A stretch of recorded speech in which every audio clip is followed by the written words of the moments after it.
Assalamualaikum warahmatullahi wabarakatuh. Waalaikumsalam warahmatullahi wabarakatuh. Jumpa lagi di ruang Bacarita Mulpos. Hari ini kita akan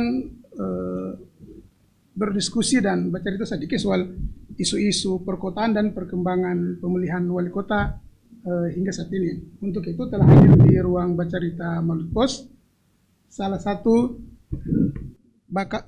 calon wali kota Ternate, Pak Tauhid Soleman. Assalamualaikum, Pak. Waalaikumsalam warahmatullahi wabarakatuh. Selamat siang. Kabar, Pak, hari ini? Alhamdulillah baik sekali. Sibuk sekali, Pak, semakin hari? Semakin hari atau setiap hari kita selalu sibuk mulai dari pagi sampai malam. Ya. Sebelum orang bercerita soal isu-isu terkini, mungkin ada program dan visi-misi yang mungkin telah disosialisasikan ke publik hingga hari ini. Ada pertanyaan standar nih, Pak. Ya. Pak, mengapa orang itu ketika berkeinginan sekali untuk mencalonkan diri sebagai kepala daerah lah, sementara misalnya Pak Wali sudah ada posisi strategis sebelumnya, begitu juga dengan calon-calon yang lain. Kalau itu bagaimana, Pak? Mungkin ada keinginan apa sehingga harus mencalonkan diri dalam proses pilwakop kali ini?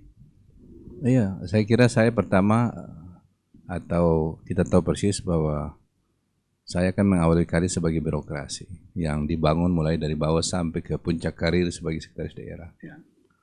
Saya kira bagi setiap orang punya ambisi pribadi, dan ambisi pribadi saya adalah karena saya telah mengikuti perkembangan kota ini sedemikian lama, sudah tentu berkeinginan besar untuk bisa lebih bekerja maksimal, melayani masyarakat, dan kuasa politik itu harus dimiliki oleh seorang kepala daerah. Tidak hanya terbatas sebagai sekretaris daerah. Karena semakin besar kekuasaan yang orang miliki, maka orang juga lebih punya kekuasaan untuk mengatur kebijakan terkait pelayanan kepada masyarakat. Benar itu. Makanya saya bilang kadang-kala orang memahami bahwa kenapa ada pemilihan kepala daerah, karena kepala daerah memiliki dua otoritas politik dan otorisator politik dan otorisator anggaran. Meskipun secara politik dia juga diawasi atau ada perimbangan kekuasaan dengan DPRD Kota Ternate, ya. Tetapi dia memiliki dua kuasa ini sehingga bagi dia punya kekuasaan atau punya kebijakan untuk bisa bergerak secara luas dalam rangka untuk kalau dia bicara tentang pemerintah berarti dia bisa memberikan kebijakan yang nanti akan mengarah kepada kesejahteraan masyarakat. Ya, soal mungkin rata-rata di kabupaten kota yang lain, misalnya dari sisi pemaketan calon nih, Pak. Iya. Kan ada yang dari awal berjalan sama-sama hingga final masuk ke pencalonan. Tapi kalau di Kota Ternate fenomenanya agak lain, Pak. Misalnya ada beberapa pasangan yang dari awal sudah, kemudian putus tengah jalan, ganti pasangan. Nah, ini kan ada yang publik di luar mengira mungkin terkait dengan deal politik atau bagaimana, termasuk Pak juga kan kemarin ada perubahan pasangan itu kira-kira. Jadi politik itu kan tidak bersifat statis, politik itu dinamis. Dan apalagi saya kan bukan orang partai, sudah tentu maka kita harus berpartner dengan orang partai, ya. Nah, dan dinamika itu berjalan sedemikian rupa, walaupun terjadi perubahan, pada intinya juga saya lihat ya kita harus berproses sehingga mendapatkan pasangan yang bisa didukung oleh partai. Ya, dan alhamdulillah saya mendapatkan pasangan Pak Jasri dari PKB. Ya. Dan itulah perjuangan awal untuk ikut kontestasi politik. Karena dengan PKB masuk saat itu dengan 3 kursi saya bawa dari Nasdem, alhamdulillah sudah bisa mengikuti proses pilkada tahapan selanjutnya. Kalau terpilih, kira-kira kota ini idealnya, Pak, mau mengarahkan dia kemana? Kan kalau misalnya kita melihat ada orang bilang Ternate ini jadi siapapun terpilih akan ada perubahan mungkin kecil-kecil saja, terhadap perubahan yang begitu substansial, karena banyak orang berpikir Ternate memang sudah bagus begitu. Kalau Pak mungkin sendiri akan mengarahkan kota ini ke... Jadi begini, kan orang memahami apa itu pembangunan. Makna hakiki dari pembangunan itu perubahan ke arah yang lebih baik. Nah, sama juga dengan bahasa agama bahwa hari ini harus lebih baik dari kemarin. Maka bagi saya ketika nanti diamanahkan menjadi pimpinan daerah, insya Allah nanti, maka mau tidak mau kita harus berbuat baik atau lebih baik dibandingkan hari ini. Saya kira itu sesuatu yang wajar. Apa yang menjadi program unggulan Pak kalau terpilih nanti? Banyak hal yang kita bisa lakukan, tetapi kita bicara tentang keunggulan Ternate. Pertama kita harus melihat dulu isu ya, kita bicara tentang isu. Satu hal yang saat ini berkembang di Ternate terkait dengan isu pertumbuhan antar kawasan yang tak berimbang. Kita tahu bahwa saudara-saudara kita yang berada di Ternate bagian barat, Pulau, kemudian Moti, Hiri, Batang Dua, menganggap bahwa selama ini arah dan pembangunan belum terlalu memberikan porsi yang lebih kepada mereka, dan fokus itu hanya berada di pusat kota. Padahal mereka juga adalah merupakan bagian terbesar dari warga masyarakat yang berada di kota Ternate. Maka dua momen paling utama atau konsep yang kita angkat itu Ternate Mandiri dan Ternate Berkeadilan. Mandiri dalam konteks otonomi yang diberikan, tetapi keadilan berangka untuk memberikan kue yang selama ini belum merata bagi masyarakat kita atau saudara-saudara kita yang berada di wilayah yang saya sebutkan tadi. Mungkin kurang diperhatikannya karena dari sisi jual pilih kecil mungkin Pak? Saya kira tidak. Ya. Bisa saja awal-awal bukan persoalan jiwa pilih kecil, tapi ada skala prioritas. Ya. Dan saya kira skala prioritas kali ini kita memberikan porsi yang lebih kepada mereka. Ya. Apalagi tuntutan ini adalah tuntutan yang sangat wajar ya, supaya simbol-simbol ekonomi itu tidak bertitik tumpu pada satu titik sentra di kota Ternate, tapi dia berkembang luas sampai di beberapa kecamatan yang ada di kota Ternate, termasuk kecamatan-kecamatan pulau seperti Moti, Hiri, dan Batang Dua. Sejauh ini kalau misalnya kita mengamati, mungkin ada yang bilang gini Pak, kalau pembangunan secara fisik itu gampang dibuat, jadi siapa saja yang terpilih kemudian punya kekuasaan mengelola anggaran, itu bisa dibuat. Namun yang agak sulit itu bagaimana membangun kesadaran warga kotanya, membangun kulturnya, itu yang agak susah. Jadi karena itu misalnya selama ini di Ternate misalnya yang menggembor-gemborkan soal budaya, tapi itu dia tidak hidup di lingkungan masyarakat karena membentuk perilaku masyarakat itu agak susah. Kalau Pak melihat ini, jadi begini, kita mengembalikan jati diri, ya jati diri, karena ketika kita masuk di Ternate kan kita belum tahu ini Ternate atau bukan. Ya.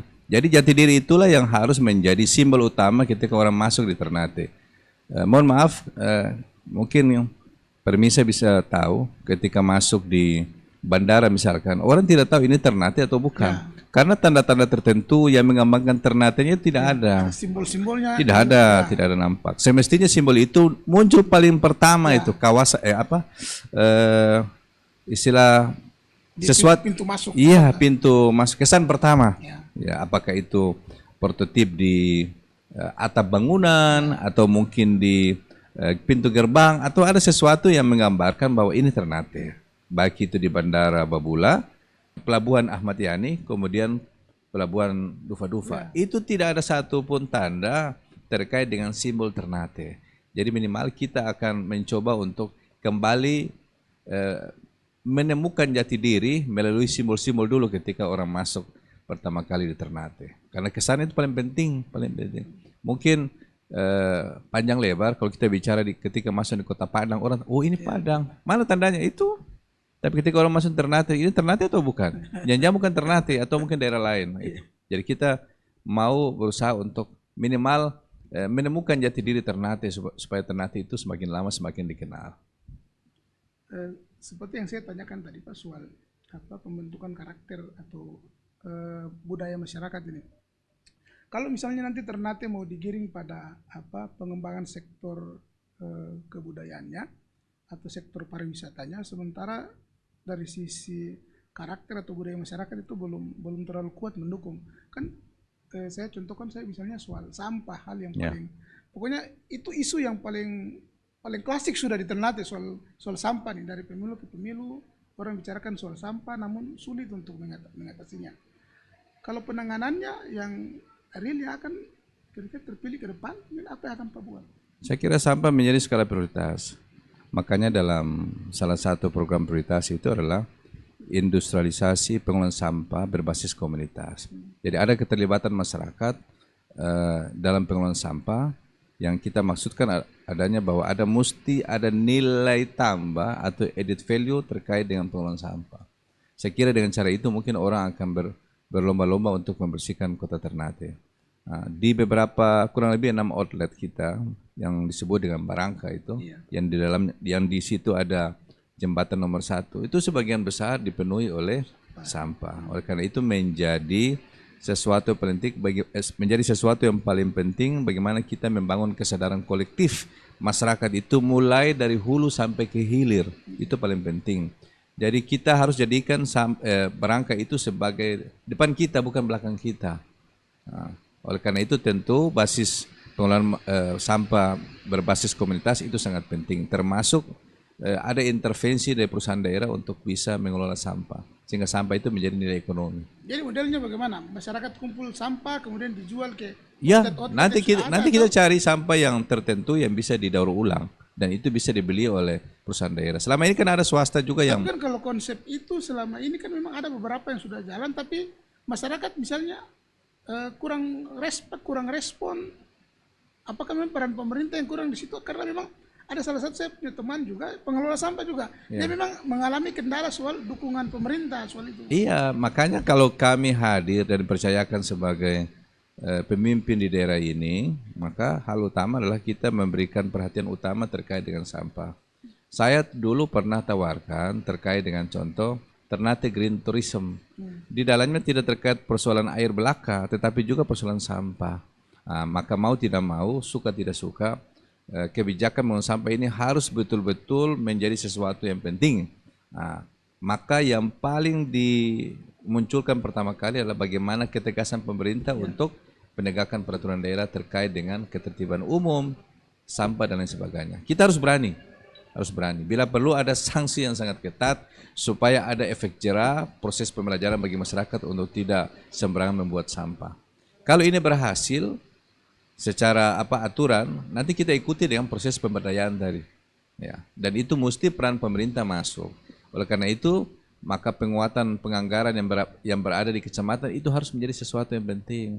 Nah, termasuk misalkan kita mencoba untuk pengelolaan sampah berbasis kelurahan yang dikelola oleh masyarakat situ, sehingga fungsi dari Dinas Lingkungan Hidup hanya fungsi satu saja, dia hanya mengangkut sampah. Tapi pengelolaan kebersihan dan sebagainya itu dikelola oleh kecamatan setempat. Tadi Pak juga singgung soal air. Air ini juga persoalan yang cukup mendasar di Ternate. Kemarin kan pasca uji coba air yang di Ngade itu, ketika disedot agak lebih, permukaan airnya mulai turun. Artinya kan cadangan air kita sudah sangat terbatas. Langkah yang tepat untuk mengatasi ini ke depan? Iya, jadi begini, selama ini pengelola air kita kan air di bawah permukaan, atau disebut dengan air tanah. Nah, meskipun ada sumber air di atas permukaan, yang disebut kayak danau, yang selama ini ada 2. Tapi memang kita belum bisa dijadikan sebagai cadangan utama, karena mungkin terkait dengan apakah benar itu adalah danau, atau jangan sampai itu cuma cekungan yang pada waktu hujan penuh dan dia menjadi sebuah danau kecil ya. Nah, oleh karena itu maka kita sudah berpikir bagaimana 15-30 tahun ke depan terkait dengan persoalan air yang ada di Kota Ternate. Jikalau pemerintah tidak mengambil sikap secara cepat saat ini, maka persoalan air akan menjadi sesuatu yang malapetaka untuk anak cucu kita di 15-30 tahun ke depan. Oleh karena itu maka di daerah-daerah tertentu yang menjadi daerah tangkapan air, kemudian catchment area, kita harus betul-betul memperhatikan terkait dengan persoalan tata ruangnya. Ya, itu yang paling utama. Saya memberi contoh di daerah Akegale, di sana itu adalah pusat utama sumber air tanah yang ada di Kota Ternate. Walaupun itu tidak merupakan satu-satunya, tetapi dia paling terbanyak memberikan kontribusi di seluruh kecamatan yang ada dalam Kota Ternate. Oleh karena itu, sejak IWAS Plus beberapa waktu yang lalu sudah menetapkan catchment area di daerah Fajai dan lain sebagainya, maka peran pemerintah daerah yang meneruskan itu, termasuk penguatan atau memperbanyak sumur-sumur resapan yang ada. Itu paling penting. Kemudian mungkin ada kebijakan lokal yang akan menyeluruh di semua kecamatan, termasuk pemukiman-pemukiman baru yang berada di kaki Gunung Gamalama. Itu mesti ada penetapan aturan yang membatasi bagaimana keseimbangan antara pemukiman dan keseimbangan lingkungan yang ada di situ. Kan kalau kita lihat pembangunan semakin hari semakin ke gunung, sementara kalau kan masih bisa mungkin area selatan sampai bagian agak ke pulau itu kan masih longgar lah untuk bisa ada pemukiman di situ. Tapi pemerintah mungkin kurang tegas atau bagaimana? Tidak, jadi mesti ada terobosan. Tidak menutup kemungkinan di Ternate satu ketika ada apartemen mini. Karena kita tahu setiap saat ini kan ada keluarga baru, ya kan? Keluarga baru. Yang bisa dilakukan saat ini kan kita nanti tidak akan melakukan reklamasi untuk sementara waktu kan. Kalau saya sih belum menjadi satu kepentingan. Tapi kita manfaatkan ruang yang ada dulu. Ya, termasuk juga mungkin apartemen mini kalau itu memungkinkan, sehingga persoalan pemukiman yang menjadi masalah kebutuhan masyarakat insya Allah bisa diatasi. Nah itu yang nanti kita dorong. Apartemen mini jangan-jangan mungkin kebiasaan orang di Ternate tak nyaman gitu kalau tinggal di apartemen atau? Kita harus membiasakan karena kondisi lahan yang sangat terbatas. Karena ada isu utama sih bilang daya tampung dan daya dukung lingkungan semakin terbatas. Itu kita akui itu. Maka tidak ada yang lain. Mau tidak mau ya mungkin perluasan hanya ke vertikal, tidak ke horizontal lagi. Di Ternate juga sejauh ini amatan mungkin kita bersama, Pak juga sejauh ini menjadi ketua tim anggaran pemerintah. Itu hal yang cukup meresahkan ini soal kebocoran pendapatan asli daerah, Pak. Kalau hasil amatan kita di lapangan juga, itu banyak titik-titik khususnya untuk retribusi parkir itu kelihatannya pemerintah anggap cuek begitu, karena mungkin hanya 2.000, hanya uang-uang yang receh sehingga tidak terlalu menjadi konsentrasi. Jadi dibiarkan hilang begitu saja. Misalnya kan sampai sejauh ini di depan mall juga belum dikelola pemerintah, kemudian ada beberapa titik yang itu justru dikelola oleh jukir parkir liar. Misalnya di Kota Baru kan setelah pembangunan pasar itu tidak diikuti dengan model parkiran yang baik, sehingga kalau hari-hari pasar itu parkiran besar sekali, ratusan kendaraan roda dua, dan lumayan Pak dia punya pungutan di situ. Tapi ini pemerintah kurang perhatikan. Kira-kira bagaimana Pak kalaupun itu di? Iya, jadi di dalam 14 program prioritas salah satunya adalah bagaimana peningkatan pendapatan daerah. Itu menjadi sesuatu yang paling penting. Ada pertanyaan, kalau nanti 100 hari pertama jikalau terpilih, saya kira kita memperbaiki manajemen pengelolaan pendapatan daerah, itu paling utama. Saya sudah punya catatan dan sekaligus sudah punya strategi terkait bagaimana peningkatan pendapatan daerah. Kita harus berani melakukan satu kebijakan yang orang bilang harus berani, bukan pembersihan, tapi kita akan lakukan replace terhadap orang-orang yang mengelola pendapatan. Saya kira itu penting. Dalam rangka apa? Untuk memotong mata rantai yang selama ini masih melekat antara mereka dengan taruh dalam keadaan oknum tertentu. Itu yang harus berani. Oleh karena itu, saya kira di KPK pun ada proses pendampingan terkait dengan bagaimana mengelola pendapatan yang baik. Dan saya lihat contoh yang paling bagus itu di Makassar. Kebetulan saya punya teman di sana, Kepala Inspektorat Kota Makassar, itu merupakan salah satu pilot proyek pendampingan KPK sehingga pendapatan itu tidak mengurangi kebocoran dan terjadi peningkatan. Kita berupaya nanti Ternate seperti itu. Kalau kita lihat dengan kondisi pendapatan Ternate yang pernah di tahun 1900, saya ulangi 2019 kurang lebih 108 miliar. Kemudian saat ini di saat 2020 dilakukan penyesuaian, terjadi penurunan yang sangat drastis, hanya 78 miliar. Nah, mudah-mudahan yang kondisi nanti membaik, termasuk wabah ini juga mulai membaik. Insya Allah kita akan, kalau ini diberi amanah, kita akan melakukan perbaikan terkait dengan bagaimana proses-proses pengelolaan pendapatan yang baik, termasuk di dalamnya bagaimana perbaikan sistem yang mengarah pada sistem digitalisasi dan non tunai. Kemudian yang kedua, perbaikan terhadap kesejahteraan ASN pengelola pendapatan. Kemudian ketiga, menempatkan orang yang tepat di waktu yang tepat dan jabatan yang tepat juga, sehingga mereka betul-betul menjadi orang yang punya integritas dalam mengelola pendapatan daerah supaya lebih baik lagi. Ya. Sejauh ini kalau kita lihat kan anggaran APBD Ternate mungkin 1T 1,1 gitu, bahkan baru penyerapannya mungkin bisa sampai di bawah itu. Mungkin ada strategi-strategi khusus kira-kira kalau terpilih nanti ada upaya untuk bisa meningkatkan itu. Kan kalau kita hitung-hitung dari anggaran itu sebagian besarnya misalnya sudah tersedot untuk belanja pegawai, belanja rutin dan lain-lain, kan porsi untuk pembangunan tinggal setengah bahkan lebih kecil lagi dari itu. Ada upaya-upaya ke depan Pak kalau harus ada. Saya kira banyak cara untuk kita mendapatkan anggaran-anggaran itu. Tetapi yang paling terpenting adalah bagaimana kita menetapkan skala prioritas terkait dengan anggaran itu. Ya, itu paling utama. Ya. Selama ini kan kita belum bisa fokus. Kira-kira mana yang paling utama? Ya. Memang pada dasarnya semua merupakan kebutuhan. Ya, tetapi kalau kita lihat lagi, kita akan memperbaiki terkait dengan misalkan berapa DAU yang nanti membiayai setiap kegiatan pemerintah daerah. Itu yang belum secara maksimal kita menetapkan sesuatu yang paling tepat, dikarenakan karena terjadi perubahan-perubahan yang bersifat insidentil di saat sesuatu itu terjadi. Tetapi kalau dengan memanfaatkan APBD kurang lebih 1,2 triliun, saya kira bisa untuk semua kebutuhan yang ada. Tetapi untuk maksimal terhadap kebutuhan secara keseluruhan, saya kira tidak akan mencukupi. Iya, tetapi secara bertahap. Mana yang paling kita dahulukan? Misalkan contoh, mungkin kita mendahulukan terkait dengan pendidikan misalkan, iya kan? Karena itu tuntutan yang paling utama pengembangan sumber daya manusia.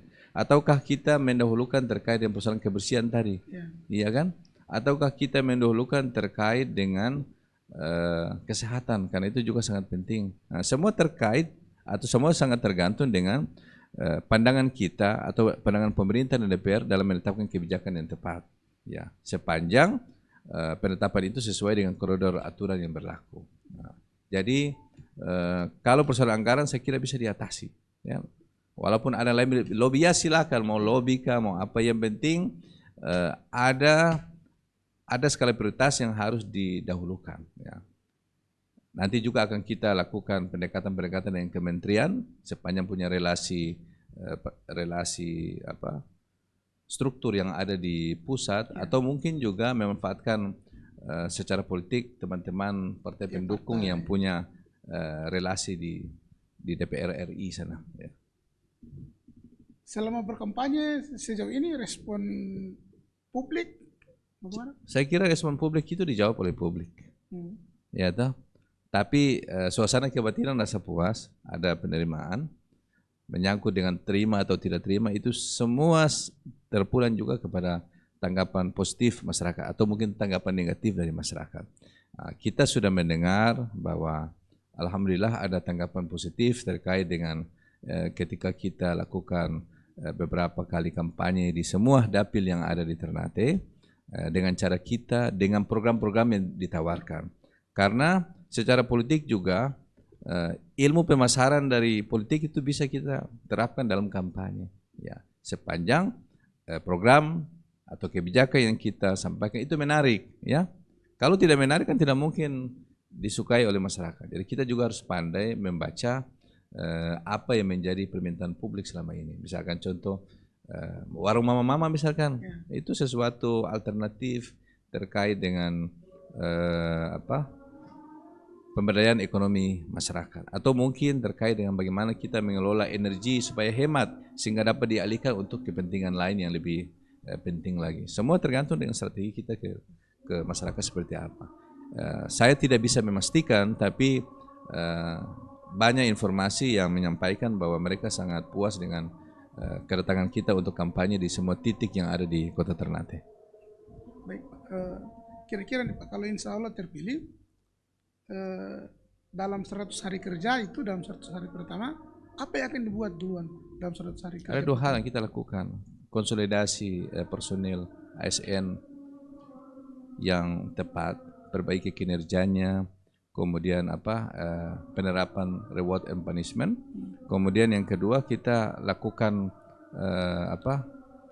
mendorong supaya penerimaan itu lebih bagus lagi, dalam arti bahwa kita coba untuk mencari kelemahan-kelemahan apa sehingga penerimaan itu tidak maksimal, dan itu akan dilakukan penerimaan pendapatan daerah. Kalau misalnya Pak bilang tadi soal memperbaiki struktur birokrasi, jangan sampai orang kira ini ajang sapu bersih. Setiap terpilih ada. Tidak. Perbaikan itu terkait dengan kinerja. Karena saya lihat kinerja ini cukup tidak menjadi sesuatu yang dianggap penting, padahal itu sangat penting. Termasuk juga kita lakukan set kembali terkait dengan kesejahteraan mereka seperti apa. Karena ini sangat penting ini. Kalau kesejahteraan kan sudah ada TPP. Ada, iya, tapi kan mesti dilakukan reward and punishment-nya tadi, itu harus penting. Yang terakhir Pak, kira-kira kalau terpilih kota ini mau diarahkan kemana Pak, kota ini? Ternate itu cuma 3 hal yang bisa dilakukan di Ternate. Tetap Ternate diarahkan kepada kota jasa yang didukung oleh pariwisata yang tangguh dan perikanan yang tangguh juga. Jadi kota jasa dan perdagangan dan perikanan dan sektor perikanan. Oke, demikian perbincangan kita dengan calon wali kota Ternate Pak Tauhid Soleman. Selanjutnya di sesi-sesi berikutnya kami juga akan mengundang calon-calon yang lain, tentunya bersama saya Fahrul Marsauli. Terima kasih Pak atas kehadirannya. Terima kasih. Assalamualaikum warahmatullahi wabarakatuh. Waalaikumsalam warahmatullahi wabarakatuh.